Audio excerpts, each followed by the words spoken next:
Johnny lived for the smell of motor oil and the hum of engines. His small garage in Philadelphia was his kingdom, a place where he could lose himself in the rhythm of wrenches and pistons. The grease under his fingernails was a badge of honor, a proof of hard work and independence. He often dreamed of bigger things, maybe opening a chain of auto shops or traveling the world. But in truth, he loved the simplicity of his life. Loud engines, laughter with his friend Sam, and the satisfaction of fixing what others deemed broken. That was enough. Everything changed one rainy Tuesday morning. A peculiar envelope, cream-colored with a golden seal, slid under the door of his garage. Johnny picked it up, turning it over in his hands. The wax crest bore an intricate coat of arms he didn't recognize. His brow furrowed as he read the elegant script inside. His Grace, Duke Reginald. Johnny froze. The words didn't make sense. He swallowed hard, rereading the letter. According to the official document, the father he had long believed had abandoned him wasn't just alive. He was a duke in the United Kingdom. A duke, with a capital D. The room seemed to spin.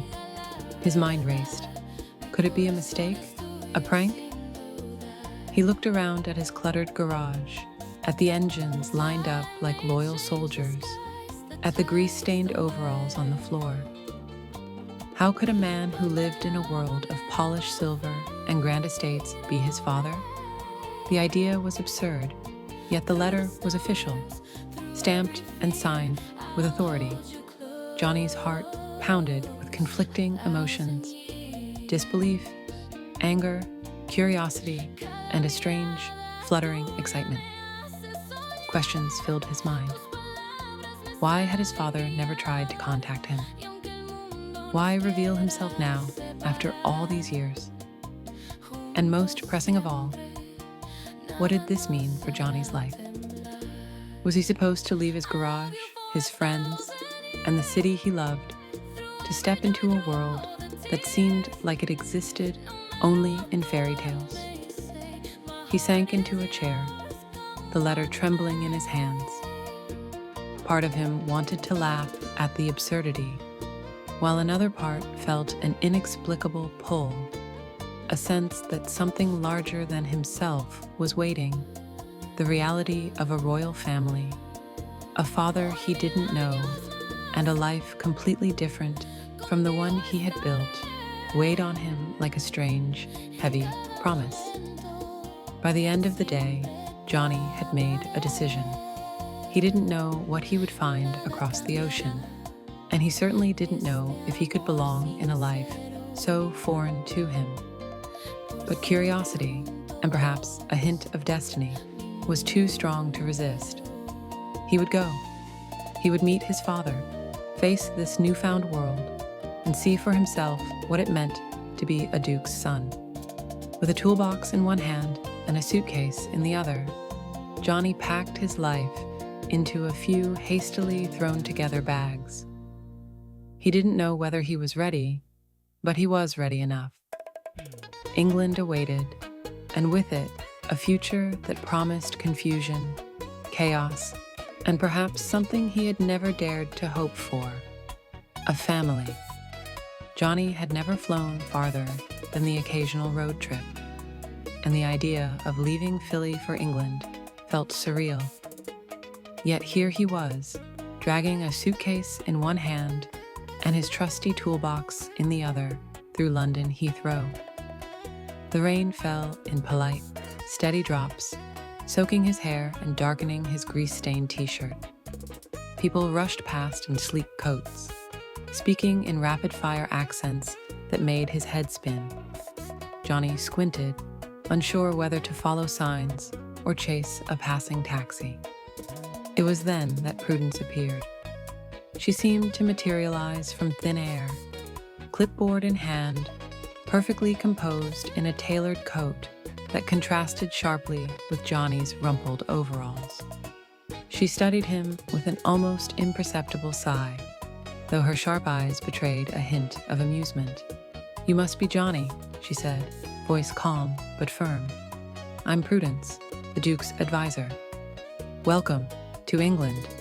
Johnny held up the toolbox like a shield. "Hi, I brought this. You know, just in case anyone needs a quick tune-up." Prudence raised an eyebrow. "I think the carriage horses might manage without it, but thank you."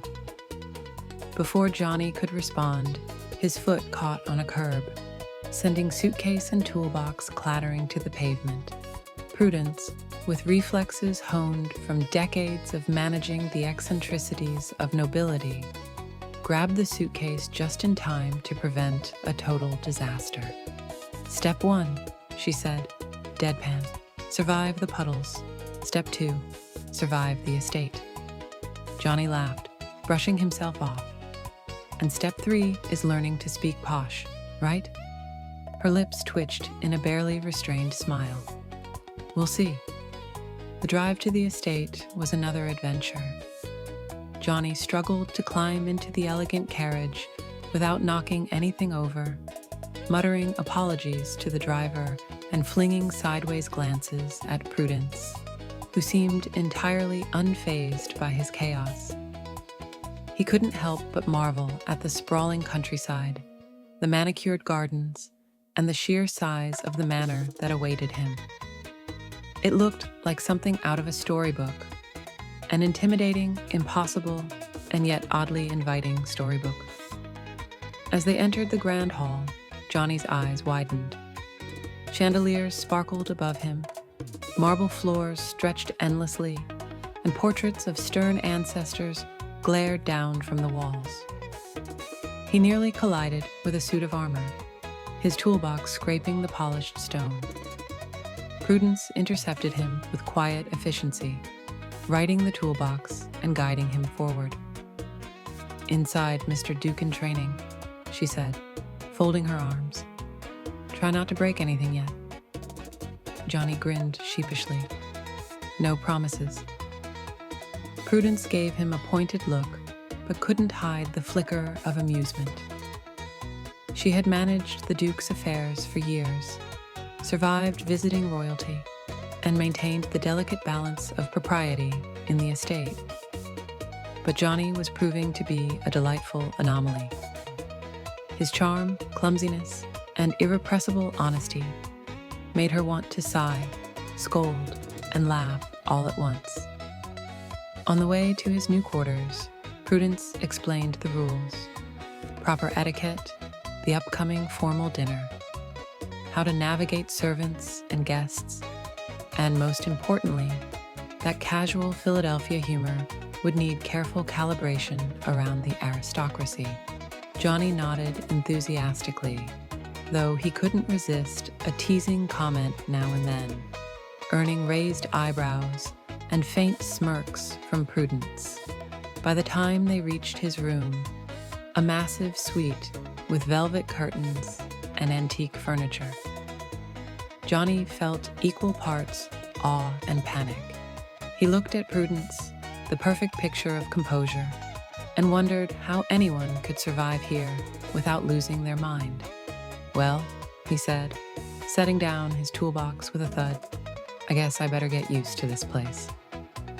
Or at least try not to destroy it before dinner." Prudence simply shook her head, a smile tugging at the corner of her lips. "Step 1, survive me. Step 2, survive your father. Step 3, survive the rest." And somehow, Johnny had the feeling that all 3 steps would be more complicated and more hilarious than he could possibly imagine. Johnny's first glimpse of Duke Reginald was nothing short of overwhelming. The man strode down the grand staircase with the energy of someone who had rehearsed every entrance in life, yet somehow made it look completely improvised. His coat was tailored to perfection, his cane twirled with theatrical flair, and his smile was wide enough to light the entire hall. "Johnny," the Duke boomed, arms open as if embracing the world itself. "My boy, Or should I say, my long-lost mechanical marvel? Johnny froze, suitcase and toolbox awkwardly balanced, unsure whether to hug, shake hands, or bow. He went with a nervous wave. Hi, Dad, he said cautiously. Nice, entrance. Duke Reginald laughed heartily. Nice? My dear boy, one does not enter a hall like a commoner. One announces oneself, and perhaps tosses in a flourish or two. Johnny blinked. Right, flourish. Got it. I'll practice in the garage. Prudence, standing a few steps away, pinched the bridge of her nose, silently preparing herself for the day's chaos. She had guided many visitors through the estate's eccentricities, but Johnny promised to be memorable. Almost immediately, Johnny was swept into the eccentric whirlwind that was his father. The Duke insisted on showing him the staff, introducing cooks, maids, gardeners, and even the estate's notoriously shy corgi, Sir Waffles. Johnny's Philly charm didn't always translate. He greeted the butler with a fist bump and whispered, "Yo, what's up?" to a maid, prompting an audible gasp from the household. Prudence quickly intervened. "Mr. Duke in training, a handshake will suffice." Johnny gave her a sheepish grin. Got it. Handshake, not fist bump. Noted. Then came dinner. Duke Reginald had invited several high-ranking nobles to welcome Johnny, and the experience was as intimidating as it was absurd. Crystal glasses, silver cutlery, and a menu that sounded like it required a translator confronted him at every turn. Johnny tried to keep up, mispronouncing dishes and accidentally using the butter knife for soup.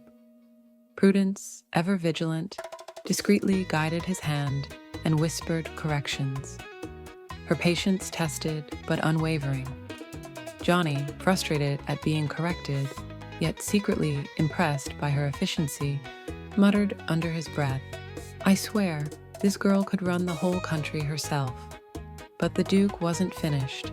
He delighted in putting Johnny into small, ridiculous social tests, introducing him as the most charming and fearless mechanic in Philadelphia to a room full of aristocrats, asking him to toast with an overly complicated glass of champagne, and even encouraging him to dance with a distant cousin who mistook him for a professional ballroom dancer. Johnny stumbled, fumbled, and laughed his way through it, while Prudence swooped in like a guardian angel, correcting and saving him from complete disaster. Despite the chaos, Johnny began to notice little things about Prudence. The way she watched over him with quiet concern, the subtle amusement in her eyes when he made a misstep, and the rare, brief smiles that escaped her carefully maintained composure. Irritation mingled with fascination. He realized that beneath her polished, no-nonsense exterior, Prudence had warmth, wit, and a sense of humor that mirrored his own, if only slightly restrained. By the end of the evening, Johnny was exhausted, slightly humiliated, but oddly exhilarated. He had survived his first introduction to the aristocracy, survived the eccentricities of his father, and even managed a few moments of genuine connection with Prudence. Those fleeting instances that promised, in some mysterious way, that this chaotic new life might not be entirely unbearable. As he collapsed into the guest quarters, toolbox at his side, he couldn't help but think, this place is ridiculous, and maybe exactly where I'm supposed to be. Johnny quickly realized that being a duke's son wasn't as simple as attending a few dinners or waving politely from a balcony. It was a full-time job of appearances, protocols, and endless rules. Rules that seemed specifically designed to trip him up. Formal dinners were a battlefield.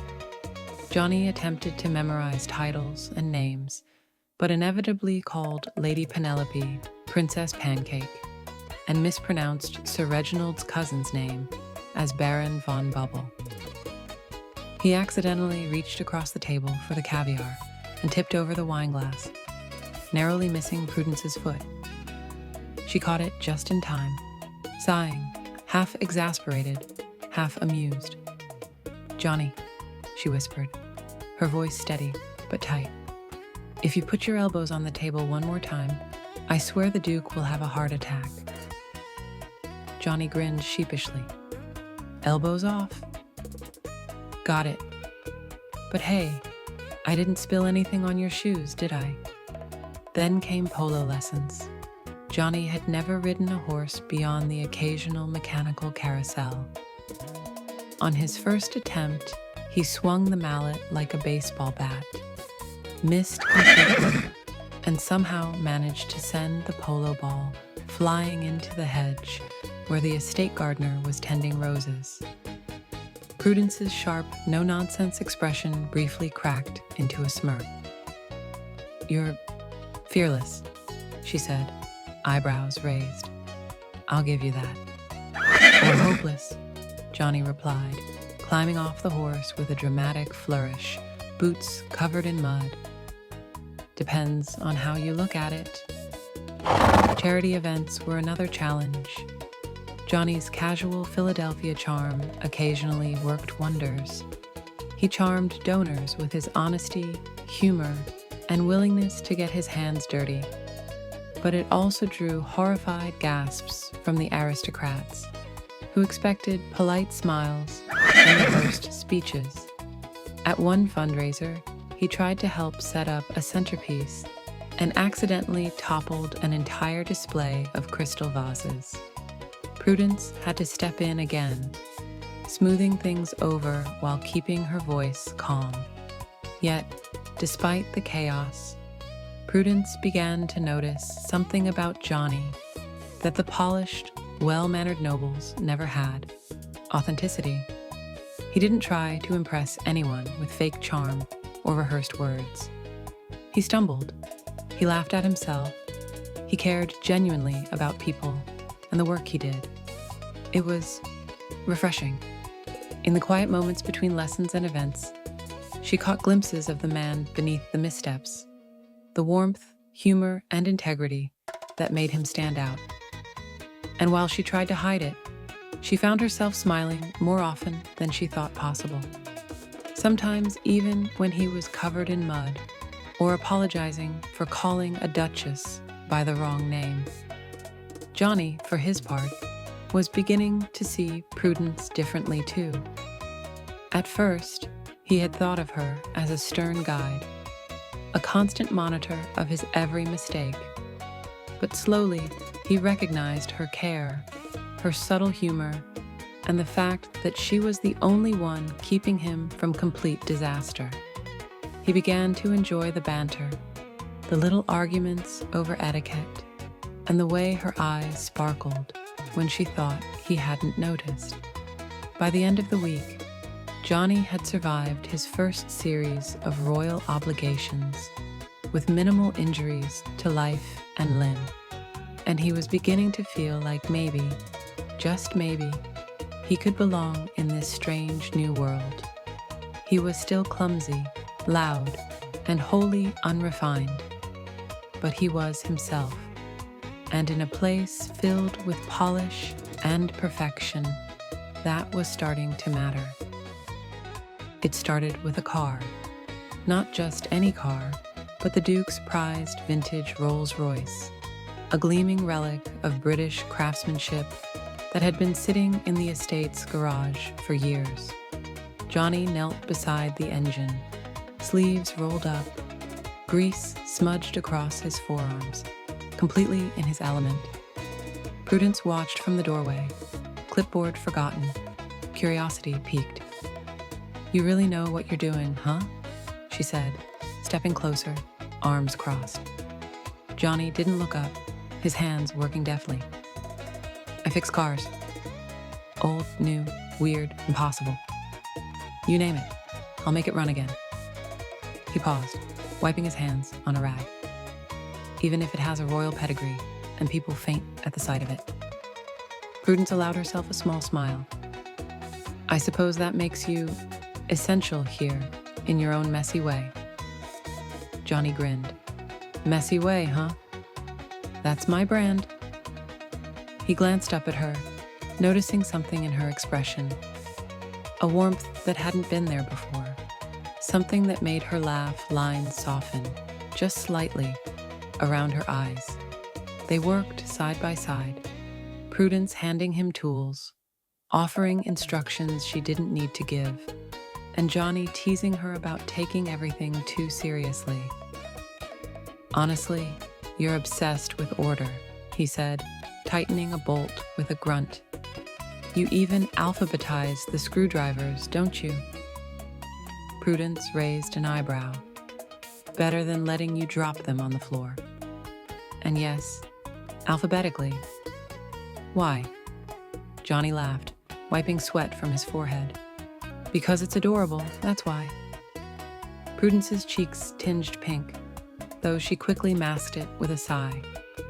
Focus on the engine, Mr. Duke in training. He leaned closer, pretending to inspect a wire, and whispered conspiratorially, I think you secretly enjoy this, saving me from disaster every day.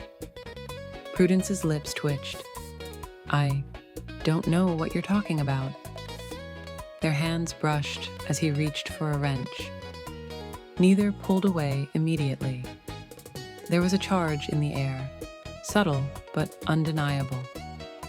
Johnny noticed the warmth behind her carefully maintained composure, while Prudence saw the sincerity behind his rough around the edges charm.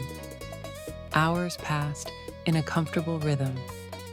Shared glances, teasing banter, and small disagreements over the proper way to tighten a bolt.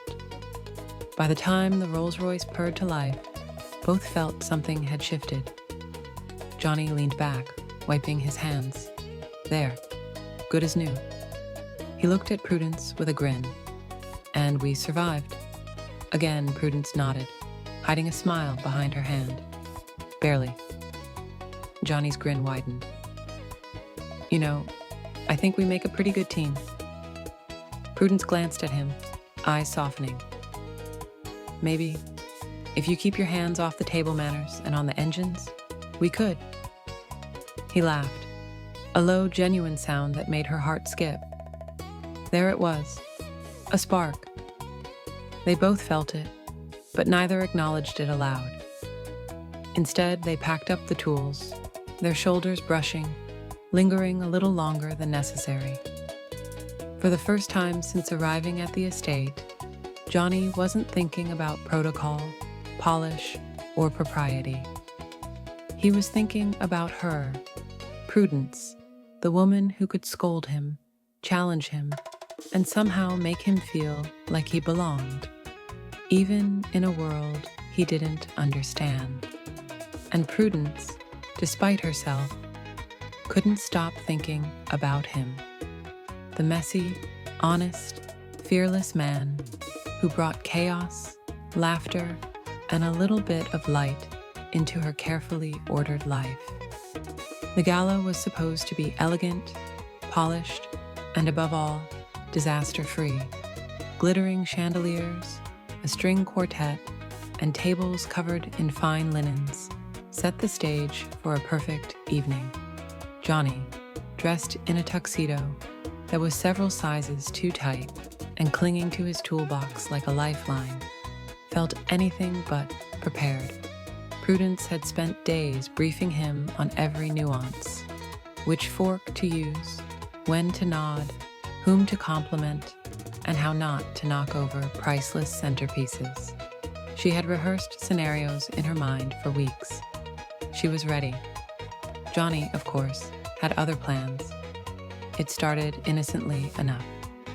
Johnny, trying to help, leaned over a table to adjust a centerpiece, accidentally sending a small candelabra tumbling into a display of delicate porcelain figurines.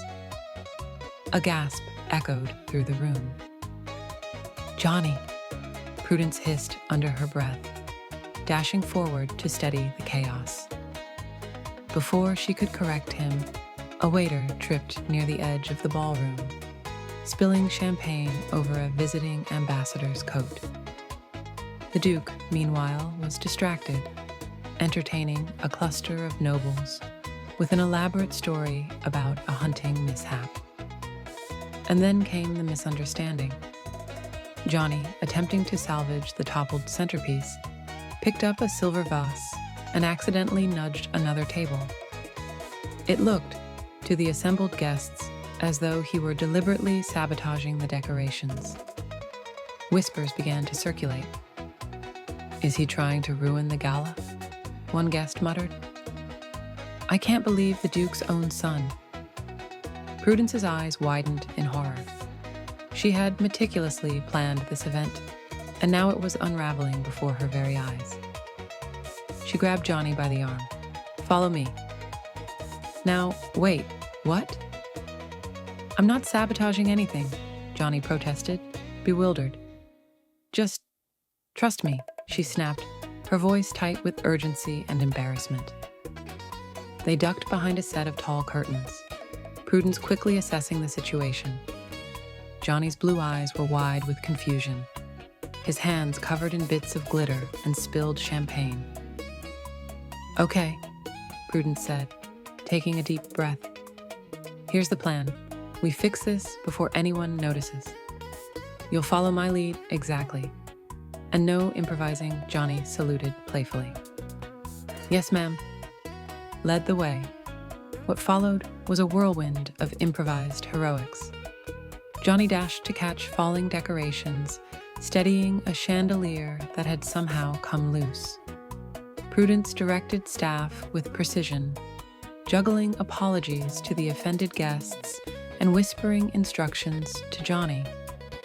He stumbled, tripped, and occasionally bumbled, but he also showed a knack for quick thinking that surprised even Prudence. At one point, Johnny leaned over to steady a teetering stack of champagne glasses. "Prudence, I think we've got this." She glanced at him, exasperated and exhilarated. "Don't get cocky. We might survive." By the end of the night, the gala had been saved. No guests were harmed, no priceless antiques were broken, and the Duke, oblivious to the near disaster, praised Johnny for his hands-on involvement in the evening. Prudence let out a long sigh, wiping her forehead. Johnny, leaning against a table and brushing off glitter, caught her eye. "You know, I think we make a pretty good team." Prudence's lips curved into a reluctant smile. "Don't let it go to your head." "But, yes, I suppose we do." For the first time, the playful tension between them shifted into something more genuine. They had faced chaos together, and in doing so, glimpsed the person behind the role. Johnny's earnestness, humor, and courage, and Prudence's intelligence, loyalty, and surprisingly soft heart. As they stood side by side in the quiet aftermath, both realized that the spark between them was no longer just playful. It had grown into something unspoken but undeniable. Johnny had survived the gala, the etiquette lessons, and even the polo disasters. But he was beginning to realize that being a Duke's son was about far more than charm or quick thinking. The dukedom came with a maze of obligations he hadn't anticipated. Political alliances, distant relatives who judged him for every misplaced word, and expectations that felt more like a cage than an opportunity. A late afternoon meeting with the estate's council drove the point home. Johnny sat at a polished table, surrounded by sharply dressed men and women, all discussing investments, land disputes, and charitable endowments. Their eyes were polite but sharp, sizing him up like he was an auditioning actor for a role he didn't want. "You'll need to support the Ardenwood Agricultural Initiative," one council member said, tapping a tablet. And the Harvest Festival Gala. Naturally, your public appearances must be flawless. Johnny leaned back in his chair, fidgeting with his cufflinks. Sure, sounds good. He swallowed, feeling the weight of their expectations pressing down on him. Suddenly, the idea of returning to his Philadelphia garage, greasy hands and all, seemed increasingly appealing. At least there, he could be himself without the scrutiny, the whispers, or the constant pressure to perform. After the meeting, he wandered through the estate gardens, letting the cool night air clear his head. The stars reflected off the fountain, and he sighed, running a hand through his hair. Maybe he wasn't cut out for this world. Maybe he didn't belong here at all. He didn't notice Prudence walking toward him until she was right beside him, holding a clipboard with the day's schedule. "You're avoiding dinner with the council again," she said softly. Johnny managed a weak smile. "Honestly, I'm thinking about just hopping a plane back to Philly. All this politics, appearances, it's exhausting."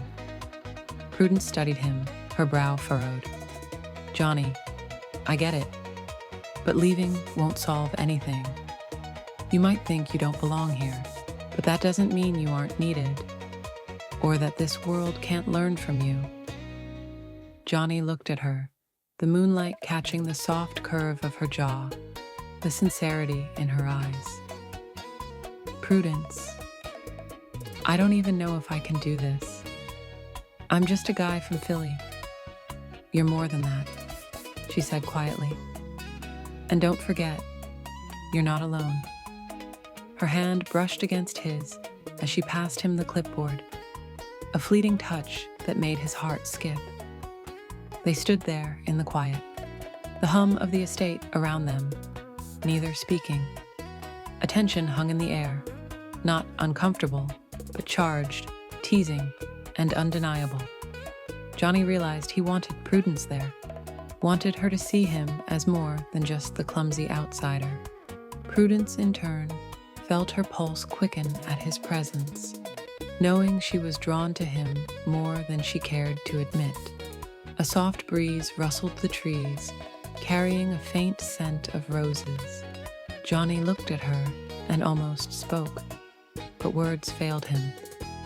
Prudence, equally conflicted, gave him a brief, reassuring smile before turning away, leaving Johnny alone with his thoughts and the unspoken pull between them. That night, as he lay in his room, Johnny felt the weight of the dukedom settle on his shoulders, heavier than ever. And yet, a small part of him, stubborn and hopeful, wondered if maybe, just maybe, he could find a place in this world. Especially if Prudence stayed by his side. The morning sunlight streamed through the tall windows of Duke Reginald's study, glinting off shelves lined with leather-bound volumes and polished brass ornaments. Johnny slouched in an ornate chair, feeling painfully out of place. The Duke, seated behind a massive mahogany desk, radiated both authority and enthusiasm. "Johnny," Duke Reginald began, hands steepled, "I want you to understand the importance of your position. You're not just my son. You're part of a legacy. Ardenwood depends on you embracing your responsibilities." Johnny groaned softly, leaning back so far he nearly tipped over.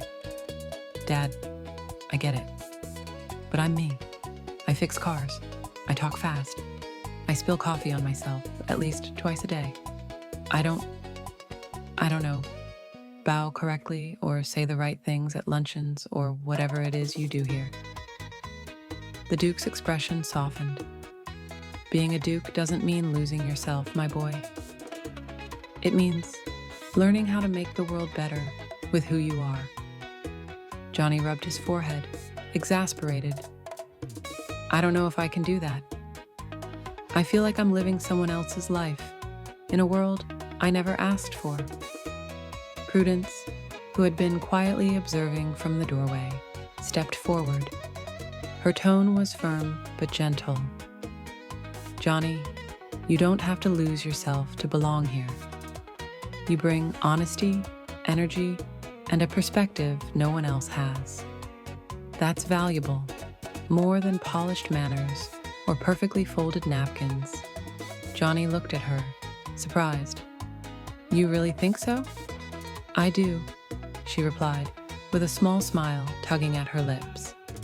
And besides, she added, with a playful glint in her eye, you've already proven that you can survive a gala, a polo lesson, and the great crystal disaster of last week. If you can handle all that, you can handle this. He chuckled despite himself. Okay, that's true, but you're still terrifying when you give that look.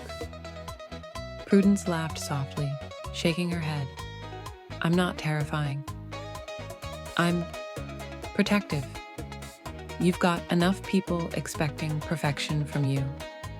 Someone has to make sure you don't completely destroy yourself in the process. Johnny leaned back in his chair, feeling a warmth he hadn't expected. You know, I think that's why I like being around you. You keep me grounded and on edge, all at the same time. Prudence's cheeks flushed slightly. I suppose that's a compliment. The moment stretched, filled with quiet understanding and subtle flirtation. For the first time since arriving at the estate, Johnny felt like he could breathe, like he could be himself and still belong, at least a little. Prudence, too, felt a pull toward him that went beyond professional duty. She admired his courage, his humor, and the way he refused to let the world strip him of his identity. The Duke cleared his throat, breaking the delicate bubble of intimacy. I see progress here, he said, smiling knowingly. Perhaps Ardenwood isn't too much for my son after all. Johnny laughed, a little nervously. Don't jinx it, Dad. Let's not get ahead of ourselves. Prudence shot him a playful look. You might find that you do have a knack for this royal life, as long as you're willing to let me help you survive it. Johnny smiled, feeling a spark of connection and understanding between them. In that moment, amid the tension, expectations, and looming responsibilities, he realized something important. He didn't have to give up who he was to embrace this new life. And with Prudence by his side, maybe he could even enjoy it. The estate was alive with glittering lights, the soft murmur of elegant guests, and the faint scent of roses mingled with champagne. Tonight was the Ardenwood Charity Gala, the highlight of the social calendar, and Johnny was reluctantly thrust into the spotlight. Dressed in a tuxedo that still felt like a straitjacket, Johnny followed Prudence through the grand hall, nervously adjusting his bow tie. She gave him a small, reassuring smile. Remember, she said softly, you don't have to impress anyone. Just be yourself. Johnny grinned, half exasperated and half hopeful. I'll try, but no promises if I knock over a chandelier. The evening began smoothly enough. Guests mingled, appetizers circulated, and Duke Reginald regaled everyone with stories of the estate's history. Johnny tried to play the part of a polished aristocrat, but inevitably his Philly charm shone through. He joked with guests, offered earnest compliments, and even laughed at his own stumbles, eliciting surprised smiles from the crowd. Then came the crisis. The estate's antique fountain, a centerpiece for the gala, had begun to leak, threatening to flood the ballroom and ruin the meticulously arranged tables. Panic rippled through the staff. Johnny's eyes lit up, not with fear, but with purpose. Stand back, he said, dropping to his knees beside the fountain. Within moments, he had improvised a temporary fix, using pipes, clamps, and a few tools from his ever-present toolbox. The water stopped gushing, the damage was contained, and the fountain resumed its gentle flow just as the Duke turned around. "Well done, my boy," Duke Reginald exclaimed, clapping Johnny on the shoulder. Guests whispered their astonishment. "Quite the hands-on approach. Ardenwood is lucky to have you." Prudence watched from a distance, her heart swelling with admiration. She had known Johnny was talented, resourceful, and fearless. But seeing him step up so confidently in a world that had once intimidated him filled her with pride and something deeper, something she hadn't anticipated, realization that she was utterly, hopelessly drawn to him. Johnny, catching her gaze across the room, noticed the subtle smile, the light in her eyes, and something clicked. He didn't have to be anyone else to belong here. His skills, his personality, and even his mistakes had a place in this world. And Prudence, her presence, her support, and the way she trusted him made him feel like he could thrive. After the crowd dispersed, Prudence approached him. "That was impressive," she said quietly. "You really saved the gala." Johnny shrugged, a little bashful, but a small grin tugged at his lips. "I just did what I know. Guess Philly grit comes in handy, even in tuxedos." Prudence laughed softly, shaking her head. "You're impossible, and yet somehow perfect for this place." Johnny felt a warmth spread through him. "You really think I belong?" Her eyes met his, steady and sincere. "I know you do. And I'm glad you stayed." For a moment, they stood together in the quiet aftermath of chaos, the soft glow of chandeliers reflecting in their eyes. There were no words needed, just understanding, connection, and the unspoken recognition that something important had shifted between them. In that moment, Johnny realized that he could embrace this new life without losing who he was, and that, perhaps, he had found someone who would walk beside him through it all. After the gala, Johnny thought he had finally found his rhythm within the estate, a mix of mischief, mechanical expertise, and charm that somehow earned the respect and occasional admiration of the household and guests alike. But of course, life in a grand estate was never simple.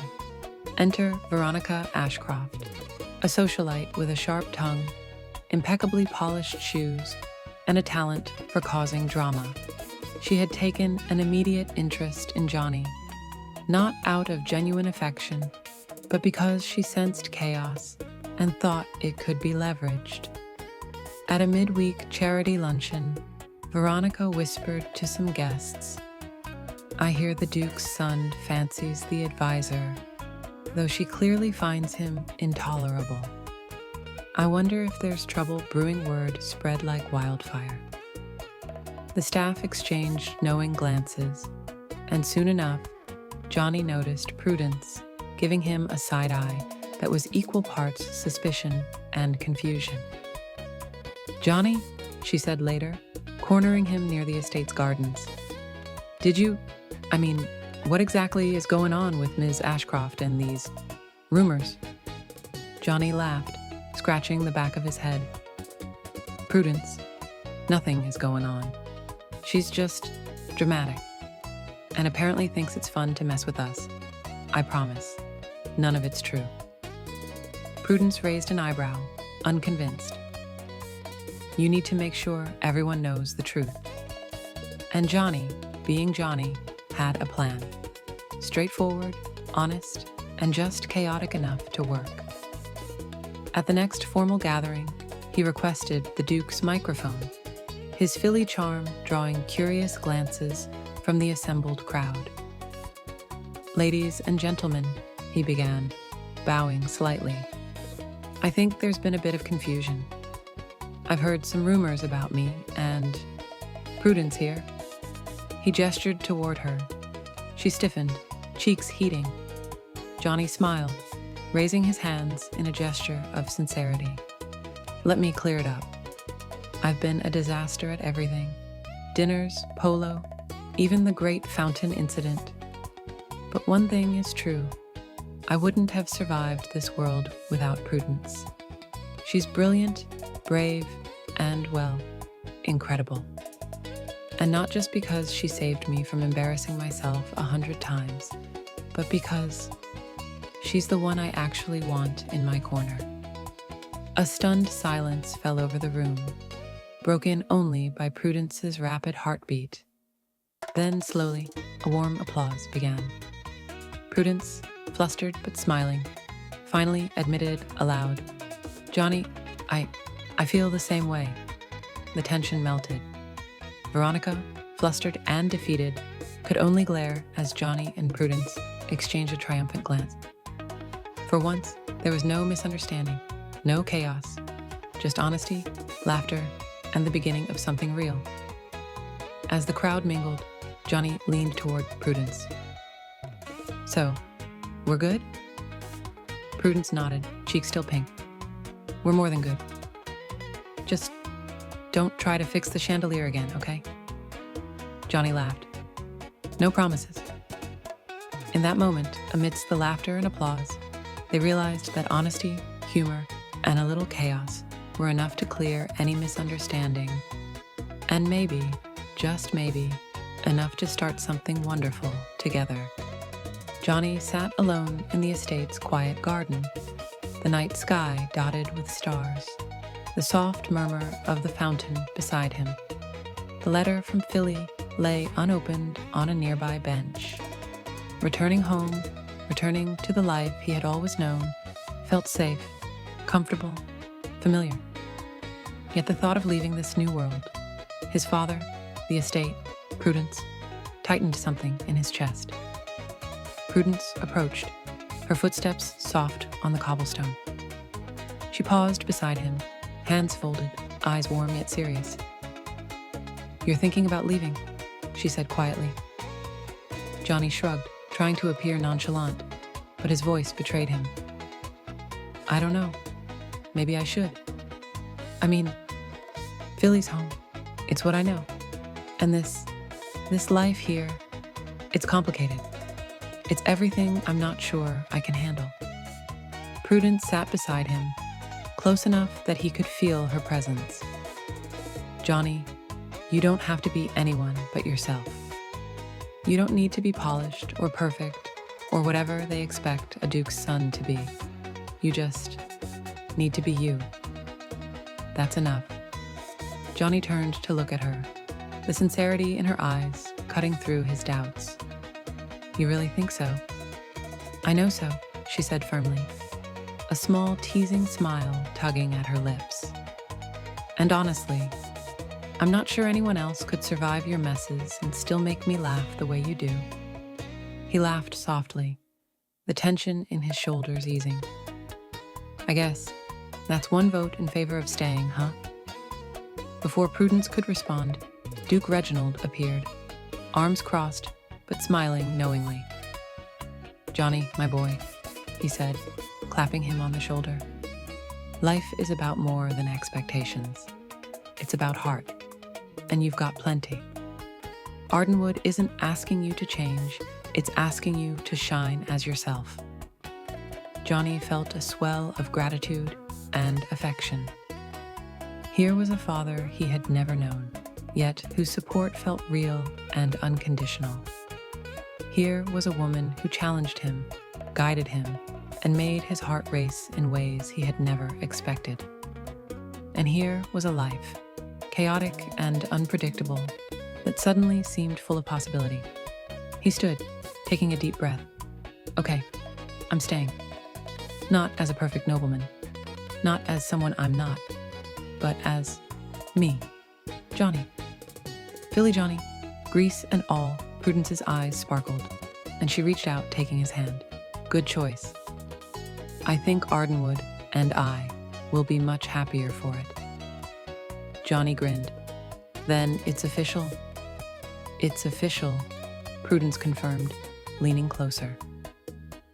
And with that, amidst the gentle hum of the fountain and the twinkling estate lights, Johnny and Prudence shared a playful, heartfelt kiss, messy enough to be him, tender enough to be her. In that moment, the chaos, the mishaps, the misunderstandings, all of it melted away. They didn't need perfection. They needed each other. Johnny pulled back slightly, laughing softly. I guess this means no more hiding behind toolboxes. Prudence laughed too, maybe just a little.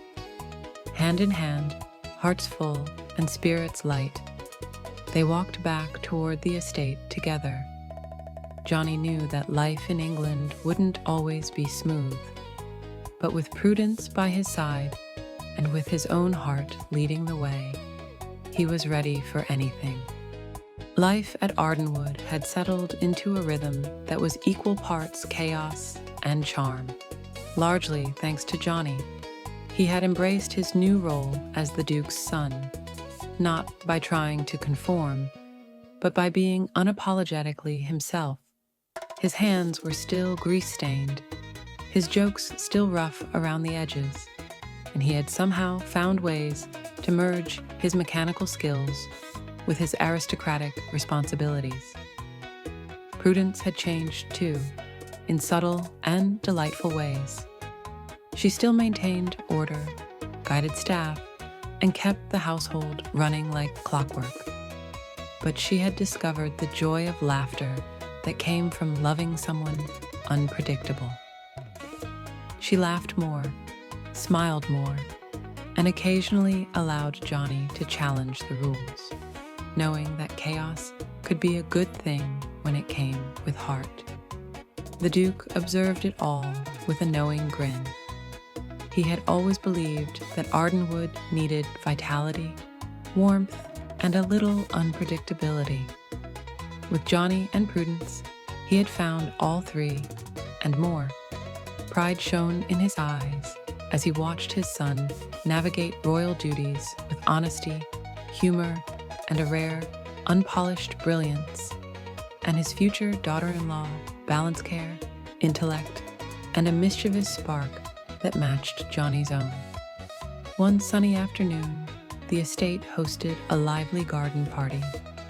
Children ran between flower beds, chasing Johnny's improvised soapbox racers. Guests mingled, laughter filling the air as champagne flutes clinked, and the sound of a string quartet drifted softly from the pavilion. Johnny knelt beside a group of kids, greasy hands deftly adjusting miniature engines. There we go. Now it'll go faster than a corgi chasing a squirrel. Prudence stood nearby, arms crossed, laughing openly as she shook her head. You really are impossible, you know that? I know, Johnny said, looking up at her with a grin. But apparently, I'm lovable too. She rolled her eyes, but her smile betrayed her affection. Yes, yes, you are. Now get back to fixing those cars before someone else gets hurt. Johnny chuckled, glancing at her one more time before returning to the kids. But the spark in their eyes said everything. They were partners in chaos, in life, and in love. As the sun dipped behind the estate's grand towers, the guests clapped and cheered for the little racers Johnny had built. Prudence laughing beside him, and the Duke observing with quiet satisfaction. The estate had never been more alive, more full of warmth, or more perfectly imperfect. Johnny and Prudence's hands brushed as they walked among the guests, exchanging smiles that said more than words ever could. They had found a life that was unconventional, messy, and joyous. One where laughter, love, and a little grease could coexist with royalty. And in that moment, Ardenwood felt less like a grand estate and more like home. The story Stories book is a captivating collection of tales that traverse diverse genres and emotions, spanning the realms of fantasy, science fiction, romance, and mystery. Each narrative is a journey into the unexpected, weaving intricate plots and compelling characters. With a skillful blend of vivid imagery and thought-provoking themes, this anthology invites readers to explore the depths of imagination and discover the universal threads that connect us all. From heartwarming moments to spine. We hope you enjoyed these captivating video stories. Be sure to subscribe to our channel for more heartwarming content like this. Thanks for watching and keep spreading the video story.